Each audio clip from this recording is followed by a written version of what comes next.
Hello and welcome to another episode of the Fifth Quarter Sportscast. I am Jared Judy and here again with my buddy Todd Corley. How you doing, buddy? Retired. Yeah, it seems like that's the theme these days. Dad life. Yes, it'll take its toll, that's for sure. Uh, Kind of a quick episode today, just kind of breaking down some of the week 3 headlines and stats and kind of looking at week 4, what we're looking forward to leading into the week.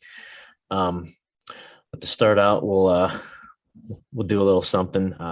5 on the 5th, 5 games that kind of stood out, and maybe just kind of break down a little each of them and then move right along. Starting out, we'll start with 5. The Browns. You got to be on a little bit of a better mood now, coming off of week 2 with the Jets. They squeeze one out against Pittsburgh and then cap it off with that last touchdown right at the right as time expired. That's got to be an uplifter from the way the week 2 debacle went.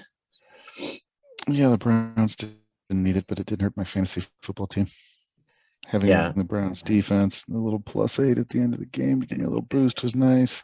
Yeah, I did like Al Michaels' comment where they recovered that. I was like, well, that's going to impact you guys. You know who you are. That's right. I think I'm not allowed to say it, but gambling is huge. Yeah, I think Vegas kind of got a nice pop out of that one. Yeah, with that, I think they covered the spread. I don't think they were covering before that. They won by 12. Yeah. Spread was 4.5. Well, and I noticed I noticed he made a comment where the field goal or the extra point is not necessary. Well, yeah, they already blew the spread at that point.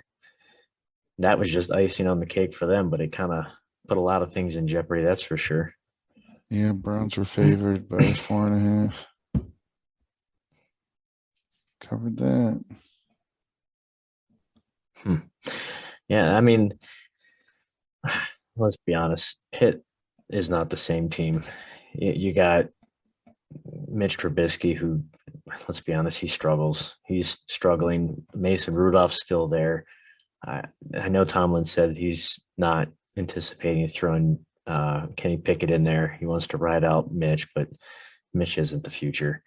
And without TJ Watt on the roster, that I don't know. I don't know what to think of that team. They look like a shell of what they used to be in past years. I don't think they're a threat in that division at this point. No, they got a gimme win. They should be 0-3. That is true. That is very true. Moving on, we'll go with the number 4 here. What's the future of the Patriots? I mean, obviously Brady's left, and since he left, they've kind of struggled to put together any kind of semblance of success. And now with Mac out with this, what is it, a high ankle sprain? I think they said. Yeah, he's I mean, with it being a high ankle sprain, obviously that's worse. That's going to take more time and more pain. It's the Brian Hoyer show. Never thought I'd see him on a field again. But what do we think? Like, what's the future here of New England? I mean, their defense is still decent, but their offense can't do anything. Like, their offense is completely inept. And I know Bill Belichick's a defensive-minded coach, but now he's also struggling with not being able to put points up. It's kind of hard to win games when you can't get points on the board. And now you have your starting quarterback out for a journeyman backup. I mean, it's going to be a tough road, that's for sure. And then with the way the Bills are playing, I mean, I obviously the Patriots had a tough road ahead of them anyway to try to compete. But, I mean, even the Dolphins, I mean, I don't want to say they're the real deal, but they look like a more complete package at this point than the Patriots do.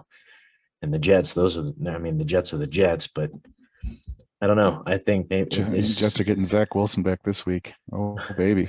Do they do they move ahead of New England though? The mom fucker. Um, I think so. It's all right. Bill can see what the basement's like again. I mean, I It'll don't be think good. he's Be good for him. I don't think he's been down there since his days in Cleveland. It's been a Yeah, they were long, pretty long good time. actually. Actually, Yeah. not bad. Yeah, it's been a long, long time, but I think future for New England is dim at the moment. They got a lot of work to do. Um, I'm okay with it though. I'm okay with the whole Patriots dynasty completely collapsing in the way that it has. You go from the very, very top to the basement in just a few short years. Um, I don't think anybody out there is too disappointed with it, aside from Patriot fans. Yeah, Uh, I'm okay with it. yeah. Maybe they bring back Doug Flutie. Does he have eligibility left? Is that how that works? Couple miles left on those tires. He'll be all right. What's Drew Bledsoe doing? Is he still? I mean, is he still out there? He could probably still sling it, right? Probably more than Mac Jones. I mean, all right. Well, move to number three here and staying in the AFC East. The Bills, man, what happened to them? They uh they got upset. The OC, uh Ken Dorsey, he might have a little bit of a lighter wallet after that tirade and trashing. Luckily, somebody snuck in there right at the perfect time and blocked the camera to, to block any potential fines that he could have by breaking equipment. Um, I'm sure it doesn't help, obviously, with their secondary kind of beat up. Hyde's done for the year with a neck injury. Um, I I don't know how long, but I thought is Poyer out too? I thought I read that something he was out too. Yeah, he might be. I don't know. I was too busy admiring Dorsey's fit of joy, and He's and I know your favorite, the butt punt. yeah that's next on the list. But yeah, with the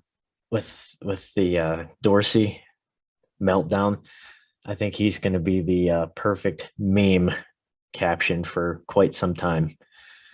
Um, but as far as their secondary, man, I think that's going to play it's going to play a big part in how they move forward here because their offense is their offense. They're still going to be able to put up points.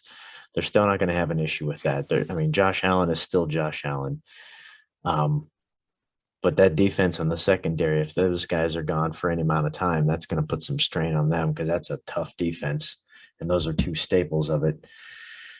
Um, but yeah, staying in the same division, what the heck? Just when I thought Mark Sanchez set the all-time record for most stupid thing with the butt fumble. Now we got somebody from the same division with the butt punt. Like I don't even I don't know how that happens and they still win the game.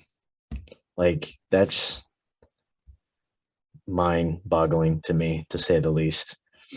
Um and even more interesting is if you look at the stats, like just looking at a quick rundown of the stats. Buffalo, time of possession, 40 minutes, 40 seconds. Miami, 19 minutes, 20 seconds.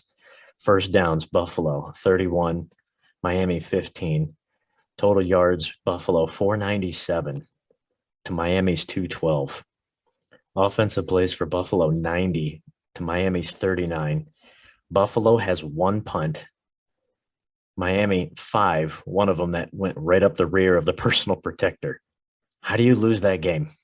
I don't understand how you dominated that game on the stat sheet and you still lost. Like that never happens. That just blows my mind. You stat wise on the stat sheets, you completely dominated every single facet of that game and you should have came out on the winning side, yet somehow they fell short. The NFL, baby. Yeah, that's got to be another one that kept Vegas happy because I don't think anybody saw that one coming. Um, but Turnovers. yeah, yeah, that's the name of the game. 4 turnovers. Yeah, that's not going to help. Or 4 fumbles. I guess one lost. Yeah. Um, so we'll move on to number 2 here, and the Packers. I did get to watch the last uh probably 20 minutes or 30 minutes of the second half. And from what I was following with the stats, it seemed like, I don't know if you caught any of that game, but it seemed like Green Bay dominated that first half and then kind of choked the whole second half, couldn't get anything going.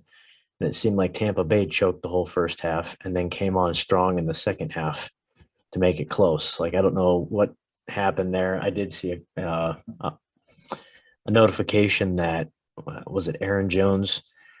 I think it was Vita Vey knocked the ball out right at the goal line earlier in the game.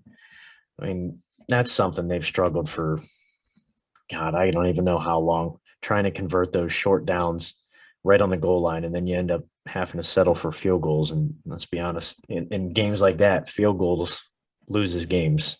You got to score and you got to convert those.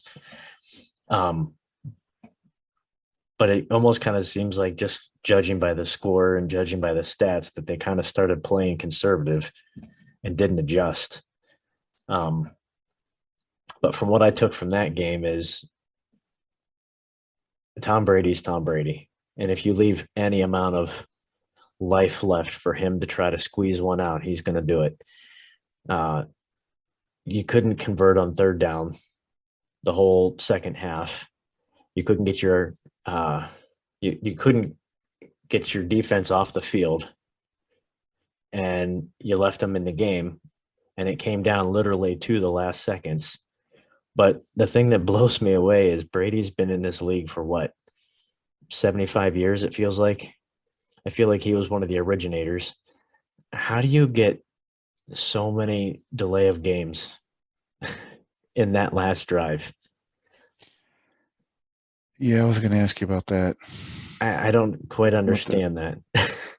Yeah, with the jumbotron thing and the alleged delay of game in the previous down or previous drive. Well, and what's confusing is, wasn't it him last year that the kind of the running joke was he was trying to call a fourth timeout in a game? I kept thinking there was something last year that they made fun of him. They're like, oh, he didn't even know it was fourth down and he wanted a fifth down, or he tried to call a third timeout or fourth timeout or something like that. I remember something about that last year. I thought it was him, something along those lines. But that came to mind when they had 0 timeouts and it was like 15 seconds or 13 seconds or something down towards the goal line. And right before he got that delay of game, you could read his lips, where it's something like he wanted to call timeout. I'm like, you don't have any timeouts. You've already used the third timeout.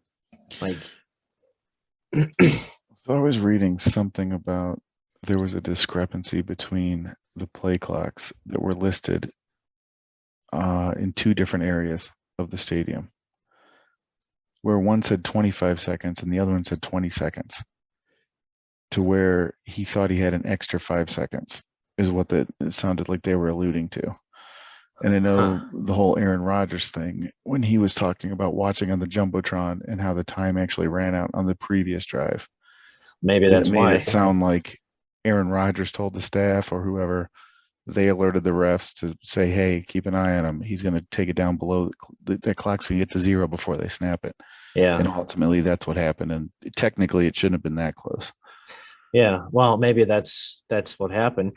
But with that being said, then that's not even a home field advantage. That's your own clock operator and your own jumbotron. Like, that's your own home field. I could see there being a discrepancy if it was in Green Bay, because then they could be like, well, they were gaming it. They were gaming the clock. I'm like, no, that's in your home stadium. You screwed it up.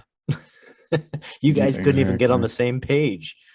Like, I don't know. I'm sure Brady's pissed if that's something that stupid cost them that game. Like, he's got to be fuming knowing how close they were.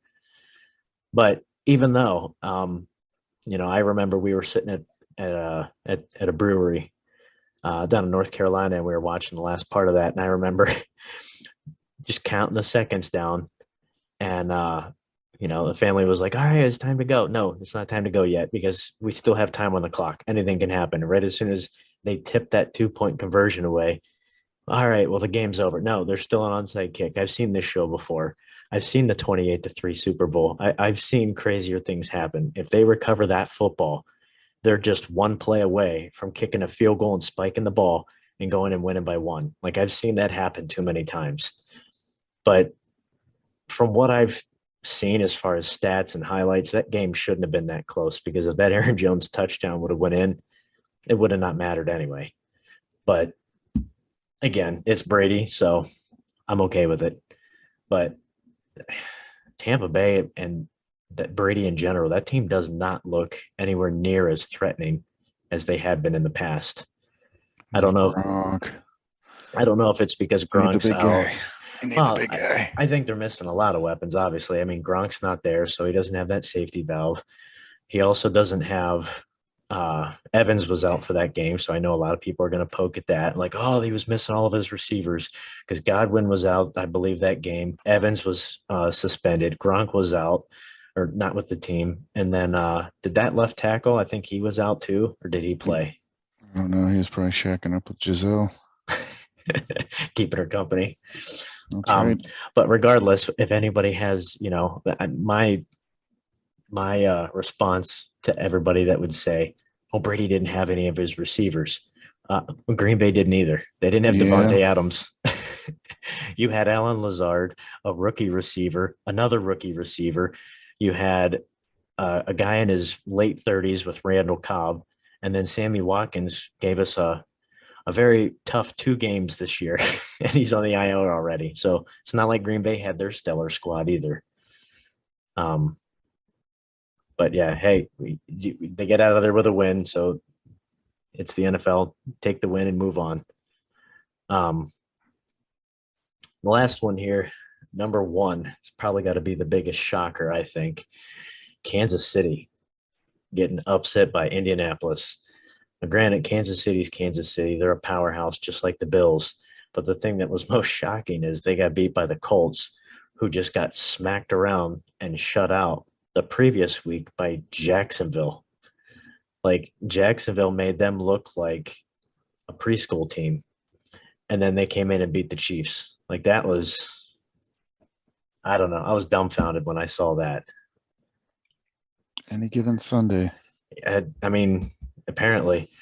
And I have to think, again, Vegas ate that one up too, because there's no way anybody would have thought, would have seen that one coming. Yeah, KC losing straight. Yep. Was that game in KC or was that in Indy? I don't remember. That one was in Indy. Oof. Well, at least it was in Indy. I was gonna say if that one was in KC, that would have been an even bigger blow. That would have been rough. So Jelani Woods and his 6'7" tree self. Yeah. So he had at least, I think, 2 touchdowns. I don't know what to think Matty of Indy. Ice. I don't know what to think of Indy. Like, I feel like you got Jonathan Taylor. Who Why are hasn't they? really done anything. No, trust me, I know. I know firsthand with our fantasy draft and having that as my first overall pick and a keeper. I trust me, I know. Um, I just from watching the McAfee show, obviously he's a huge component and a huge booster of the Colts, and he says it all the time on their show. We have a guy. Why are we not feeding him? Like feed him the ball every play. And with the lack of receivers, I mean, they have Michael Pittman, who's obviously a guy, but then it's kind of a toss up from there. And you have a brand new quarterback. Well, not brand new, but brand new in that system. Why are you not utilizing Taylor, who's a proven commodity, who proved that he can handle the volume? Why are you not giving it to him? Like, I don't know what they're doing. They don't. Why do you not want to utilize the bell cow? Like, I don't get it.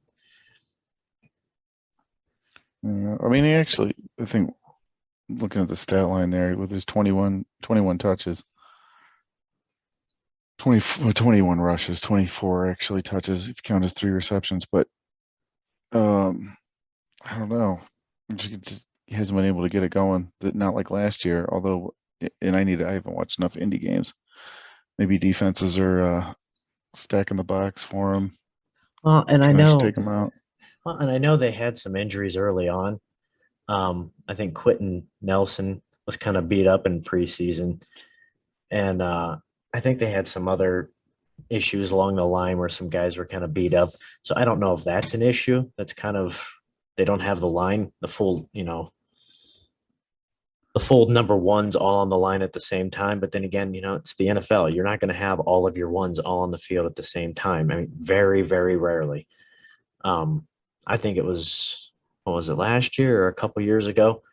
The starting number ones across the board for the five starting linemen for Green Bay had only played like 2 quarters all season together.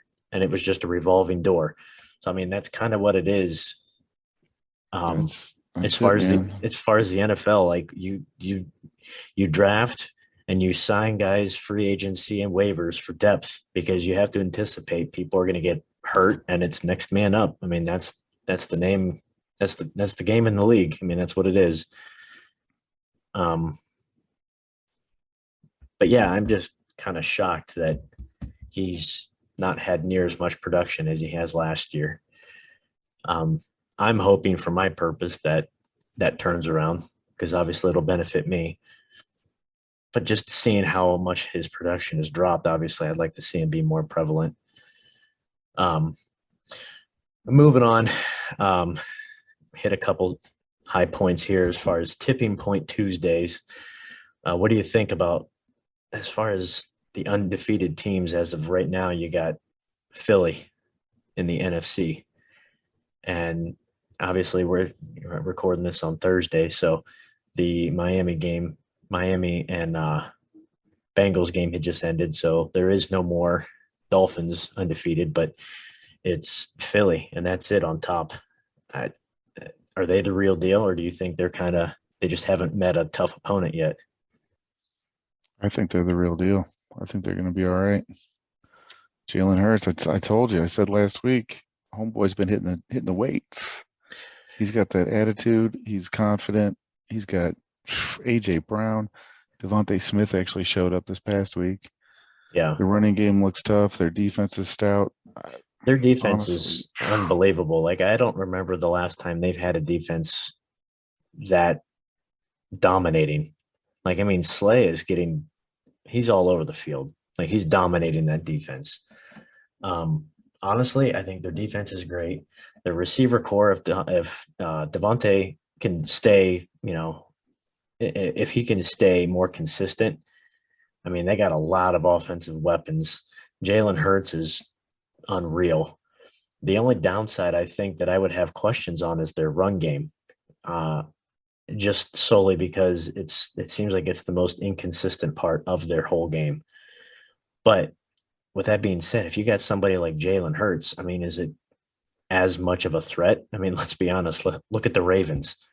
They have hardly any run game because it's all Lamar Jackson. oh But yeah, but I mean, do you think somebody like Jalen Hurts, barring an injury, could take a team to the Super Bowl and pull one out, basically on the legs of Jalen Hurts or on the arm of Jalen Hurts? I don't I think know. so. I think so. This year, I think he absolutely could. I And the think running it's game, I'm not a Miles Sanders fan, but between him, Gainwell, and we haven't even seen Boston Scott yet. I is he even still even like I don't want to say relevant, but is he even still in like consideration? It seems like they don't really care to use him that much anymore. It seems like they're trying to use Gainwell more. Scott will show up when Sanders inevitably gets injured in week 5. It's true. He is an injury magnet. He's got the injury bug, kind of like Dalvin Cook. It's just it's not when, it's not if, it's when. It's a matter of time. That's right. Um, but yeah, that's the only thing I think that's probably their weakest part is their run game. But then again, I almost wonder if I almost wonder if that defense stays tough, they might be able to just dominate a lot through the playoffs. I mean, it just depends on who they come up against. Um, just quickly running through here, the Raiders. I mean, what? My God, They paid all these guys all this money. They got arguably one of the best, if not the best, receivers with Devontae Adams. They have so many offensive weapons, and they're 0-3. They got nothing to show for it. Like, that seems like a complete dumpster at this point. And they're in this with them being in the same division as the Chiefs, and they got a long road before they have any kind of major, competition to even push that envelope. Because right now it's the Chiefs' division to lose. It seems like. Yeah, they might be. Raiders might be in trouble. They might be playing for the number one pick next year. God. I mean, as of right now, it's between them, and that's actually the next one on my list is the Texans at 0-2-1. I don't really know which team is worse. I mean, stat wise, obviously the Raiders are because they have a half a game up. The Texans have a half a game up on them, but my God, arguably the Raiders have a ton more talent on their roster, arguably across the board on both sides of the ball than the Texans do. Yet they're only a half a game up. Like I feel bad for Devontae Adams, and I would be willing to know his true opinions if he actually decided, yeah, that maybe that wasn't a good decision. Hmm.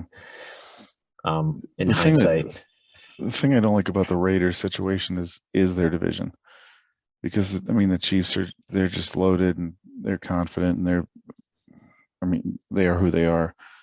Broncos sitting at 2-1 with Russell Wilson not even really doing what at least I think Russell Wilson could do, yeah. which I think maybe playing in that offense a little bit more with those guys, maybe he'll develop the chemistry and they'll become more of a force. But I mean, Justin Herbert and the Chargers, I actually really like the Chargers. And I I thought actually that, thought that it was going to be a Chargers Chiefs push for the top spot in that division, and then the Raiders maybe just slightly behind with all their talent. But the Chargers seem like they do the Charger thing and they shoot themselves in the foot every year. Like they have so I much mean, potential and they just can't get over that hump. the other big component too is defense. I like the Broncos defense a lot. Chargers defense, Bosa. I think Bosa is on the IR now. Yeah, he is. But the problem is with the Broncos is their offense can't do anything. They're literally doing, and that was actually one of my next points. It, their defense is phenomenal, but their offense struggles to put points on the board because they're so insistent on going 50-50 down the middle again between their two running backs with Gordon and Williams. And then you have Russ, who he does not look like he's having the same progress as and the success as he was in Seattle. I don't know if it's just because of different weapons or he's just not comfortable in the system yet, but I mean, let's be honest. We've seen what he's capable of, and it just seems like he's not clicking. Something's not right. I think it's just the chemistry thing. I think they'll turn it around. Yeah, They'll make a push for the division. And that's a tough division, man. That AFC West. it is. It is. All right. Well, we'll wrap it up here with kind of a fantasy highlight with studs versus duds, going off of the Commissioner's Cup Twitter feed. There's a poll out that said that week 3 fantasy dud was it the Chargers defense, Justin Jefferson, Aaron Jones, or Russell Wilson? Obviously, overwhelming unanimous decision was the Chargers defense. I think that goes without saying. But the week 3 fantasy stud was kind of interesting. Lamar Jackson, Devonta Smith, Mark Andrews, and Derrick Henry. It seemed like it's 60-40 Lamar Jackson and Mark Andrews, but I don't know. I could see a case for Devonta Smith also because him showing up this game. I mean, he got some pretty good stats this week. He had a hell of a week. I mean, oh boy, Lamar Jackson just does so much. And he actually, It's I mean, it's really hard to dispute him not because I mean, if he was bad, chances are Mark Andrews wouldn't even be relevant. I mean, it's pretty straightforward. and Derrick Henry was in there too, doing Derrick Henry things, not quite to the extent he was a couple of years ago, but Yeah. it was nice seeing him hit. I think, well, at least in our scoring, over 20 points. Which, to be honest, if I can get 20 points out of a halfway decent Derrick Henry game, I'll take it every time. I'll be happy. Um, but yeah, I think I think that about wraps it up. You got anything else or anything you're looking forward to for week 4? Obviously, we just finished up the Thursday night game with the uh, Dolphins and the Bengals, with the Bengals getting the win. I think this is the first week of the London overseas games. I think, what is it? The Vikings and the Saints, I think, are Sunday morning. That's right. Across the pond. Yeah. You're sitting here riding out Hurricane Ian. Yeah, exactly. Yeah. Yeah. So, is there anything else that you kind of got your eye on, or anything that kind of catches your fancy as far as something you might be looking forward to or interested in? From a fantasy standpoint, Or just, in general, just any kind of matchups. I mean, the only other thing I think that kind of intrigued me, I guess, see how the Bills bounce back against Lamar and the Ravens. I think that will be a pretty interesting turnout, however that turns out. And then I don't know, it'd be kind of interesting to see Mahomes and how he bounces back against Brady and how he bounces back. Um, that'll be an interesting Sunday night game. yeah, I know the NFL wants that to be a big one Oh yeah, with their little commercial of yeah, yeah. Brady and Mahomes and all their Well, that's just because the Rodgers and Brady one didn't really embraces. it didn't live up to the hype, I guess. But I actually think the Browns and the Falcons will be entertaining this week, at least well, offensively well, speaking. I'll put it this way: we'll follow back up after the game, and we'll see how entertaining. Well, I mean, Myles Garrett is out there doing, Is he supposed to play? Did he get cleared or anything? I know he got that. He flipped his car about 600 times. yeah, I don't think he's playing. Oh, really? I don't see it happening. I think he was in the facility today. I mean, But Tua got his head beat in and played 4 days later. I mean, if you flip your car, you're probably good after a couple hours. that's true. He's fine. He just couldn't tell if from the body cam footage if his shirt was ripped from the wreck or just ripped from the gym. I mean, probably get drug tested again. Well, it was, yeah. Well, he's probably the one that flipped the car. He probably got mad because he didn't get enough sacks the game before, and he probably just flipped the whole car. That's right. I'm okay with it. All right. Well, that'll wrap up this episode, and we'll look forward to week 4 and see what's in store for us. Do all that good stuff. Download, rate, subscribe. If you want to follow us on any kind of social media, catch us at the 5th Q Sportscast, the number 5 THQ Sportscast. And yeah, check us out wherever you get your pods at. With that being said, we'll catch you on the next episode. Keep your tits dry.